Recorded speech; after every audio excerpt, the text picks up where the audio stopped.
Hey everybody, this is Chris Bullock from over here at Live Strength and Conditioning. Today we're going to be talking about one of our mobility drills that we use a lot of times to improve our lunging pattern. We call it our 45-degree half kneeling SI mobility drill. So when we're doing this, what we're trying to do is promote a little bit better articulation of your pelvis. So as I lunge from side to side, I'm working on getting that SI joint to allow the different sides of my pelvis to move in this alternating reciprocal rotation. And that's going to allow my hips to function much better. It allows, a lot of times it clears up a lot of SI pain and discomfort in people when they're doing different lateral patterns, different lunging patterns, and the sides feel pretty asymmetrical. So sometimes this can help with some of those sort of patterns. So how we set this drill up, we're just going to get into our half kneeling position. We're going to take that front side, because we're doing this from a 45-degree, and we're going to bring that leg out to about a 45-degree angle off the body right here.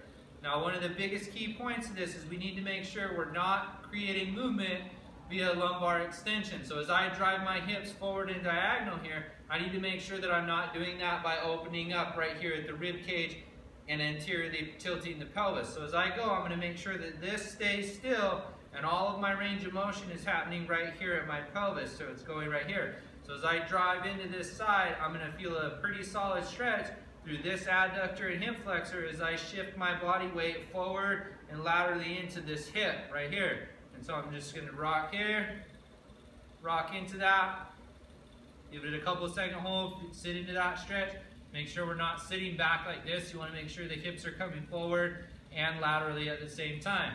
Typically, if you have some sort of SI problem where we got one side that's stuck a little bit more than the other, you're going to feel quite a bit more restriction as you go from one side to the other, but as you get a little bit more rehearsal, sometimes that clears up.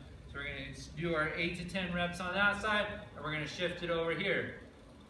Typically we use this as I said, as a filler a lot of times.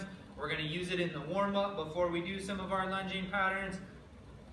Either way, it's just a good general drill to help maintain this great rotation of the hips, or improve it if we're lacking in that pattern.